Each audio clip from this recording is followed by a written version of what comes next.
फल की चिंता मत करो, ये पुरानी बात है। मेहनत करो और फल का हक भी रखो, इसमें कुछ बात है। नमस्कार, मैं Sanjay Kirodiwal, your biology mentor, और आप देख रहे हैं कीरो क्लासेस। कल वीडियो अपलोड नहीं हो पाया था +2 बायोलॉजी के लिए। आज अपने वो वीडियो जो रह गया था, जिसको कल अपलोड करना था, वो आज अपलोड कर रहा हूँ।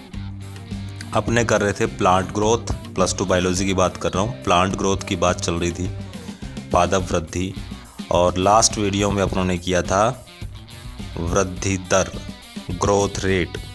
उसमें हल्का सा जिक्र किया था कि वृद्धि वक्र क्या होता है या ग्रोथ कर्व क्या होता है।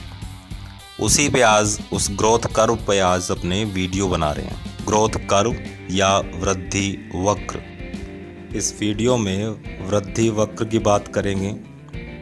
जब अपने वृद्धि को समय के सापेक्ष रखते हैं तो एक सिग्मोइड कर्व प्राप्त होता है, उसे ही अपने वृद्धि वक्र या ग्रोथ कर्व बोलते हैं। इस लेक्चर में अपने इसी को कवर करने वाले हैं। यहाँ एक ग्राफ प्लॉट कर रखा है वृद्धि और समय के सापेक्ष। तो यहाँ एक ऐसा आकृति का कर्व प्राप्त होता है या वक्र प्राप्त होता है, सिग्मोइड कर्व प्राप्त होता है। इसी सिग्मोइड कर्व को अपने ग्रोथ कर्व कहते हैं, वृद्धि वक्र कहा गया है। इस ग्राफ में, इस कर्व में हमें 4 प्रावस्थाएं दिखाई दे रही है, 4 फेजेस दिखाई दे रही हैं, जो अपनों ने पढ़ी थी वृद्धि की प्रावस्थाओं में, सेल डिवीज़न, सेल एलोंगेशन और सेल डिफरेंशिएशन में। और उसी का ग्राफिकल रिप्रेजेंटेशन है ग्रोथ कर्व। जैसे ग्राफ में दिखा रखा है, चीज़ें वही है, बस अपने को इसको ग्रोथ कर्व में पढ़ना है। तो सबसे पहले यहाँ आपको दिखाई दे रही होगी, सबसे नीचे लैग फेज़ है, उसके बाद लॉग फेज़ है, उसके बाद डिमिनिशिंग फेज़ है, और सबसे ऊपर लास्ट में स्टेशनरी फेज़ दिखा रखी है। इनके बारे में अपने सेपरेटली पढ़ने वाले हैं। सबसे पहले बात करेंगे लैग फेज़ की या पूर्वावस्था की, जिसके अंदर कोशिकाओं का विभाजन प्रारंभ हो जाता है। अभी अभी सेल डिवीज़न होना प्रारंभ हुआ है, तो ग्रोथ रेट जो है, वृद्धि दर है, वो थोड़ी धीमी रहती है। यहाँ इस ग्राफ के अंदर भी आप देख सकते हैं, हल्का सा कर्व आया है, हल्का सा घुमाव आया है, और धीरे धीरे ग्रोथ शो हो रही है। तो इस प्रावस्था में कोशिका विभाजन, सेल डिवीज़न होना प्रारंभ हो जाता है। शुष्क भार में कमी आ जाती है, क्योंकि जितनी भी एनर्जी होती है वो कहाँ चली जाती है, वो अपनी चली जाती है सेल डिवीज़न में। डिक्रीज इन ड्राई वेट, शुष्क भार गिर जाता है। वॉल्यूम, कोशिकाओं का आयतन बढ़ जाता है। और ये पूर्वावस्था होती है, प्राथमिक अवस्था होती है वृद्धि की। अब ग्राफ में थोड़ा ऊपर पहुँचेंगे, वहाँ आती है लॉग फेज़, जहाँ पर मैक्सिमम ग्रोथ सीन, सबसे ज़्यादा ग्रोथ वृद्धि देखने को मिलती है, क्योंकि यहाँ चलता है सेल इलोंगेशन, कोशिका दीर्घीकरण। अब कोशिकाएं विभाजित हो चुकी हैं, उनका आकार बढ़ना प्रारंभ हो जाता है। तो यहाँ मैक्सिमम ग्रोथ, सबसे अधिक वृद्धि देखने को मिलेगी अपने को।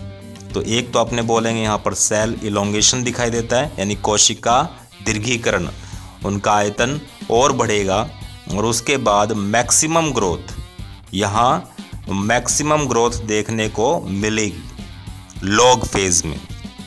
अब बात करेंगे तीसरी प्रावस्था की, जिसका नाम है डिमिनिशिंग फेज़ या डिक्लाइन फेज़ भी बोला गया है। इसको हिंदी में कहते हैं मंद वृद्धि काल।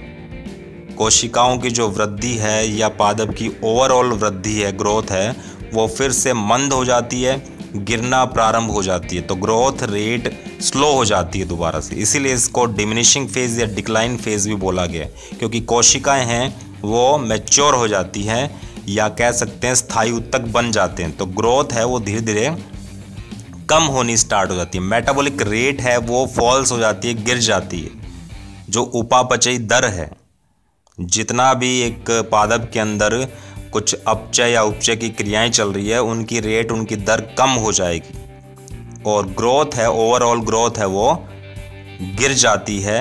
इसीलिए इसको मंद वृद्धि काल बोला गया है या डिमिनिशिंग फेज़ बोला गया है, डिक्लाइन फेज़ बोला गया है। सेल है वो मैच्योरेशन, सेल का मैच्योरेशन या सेल का परिपक्वन, कोशिका परिपक्वन प्रारंभ हो जाता है। धीरे धीरे कोशिकाओं से जो मेरिस्टेमेटिक टिश्यू है या विभजोतक उत्तक है वो उनकी कोशिकाएं रूपांतरित हो जाती हैं स्थायी उत्तकों में। अब अपने पहुंच गए हैं ग्राफ के सबसे आखिरी पड़ाव पे या आखिरी छोर पर, जिसका नाम है स्टेशनरी फेज। स्टेशनरी फेज या स्थिर प्रावस्था, जिसमें किसी प्रकार की कोई वृद्धि नहीं दिखाई देती, परमानेंट टिश्यू बन जाते हैं, लगभग मृत हो जाती है कोशिकाएं, मृत उत्तकों का निर्माण प्रारंभ हो जाता है, स्थायी उत्तकों का निर्माण पूर्ण हो जाता है। ना उनके आकार, ना उनके आयतन में, ना उनके शुष्क भार में कोई वृद्धि देखने को मिलती है। तो किसी प्रकार की कोई वृद्धि नहीं दिखाई देती या यूं लगता है वृद्धि रुक सी गई है। आप ग्राफ देख सकते हैं, वहाँ एक स्थिर प्रावस्था आ गई है। इस तरह से एक जो ग्राफ है वो बिल्कुल पैरेलल हो गया है अपने समय के सापेक्ष।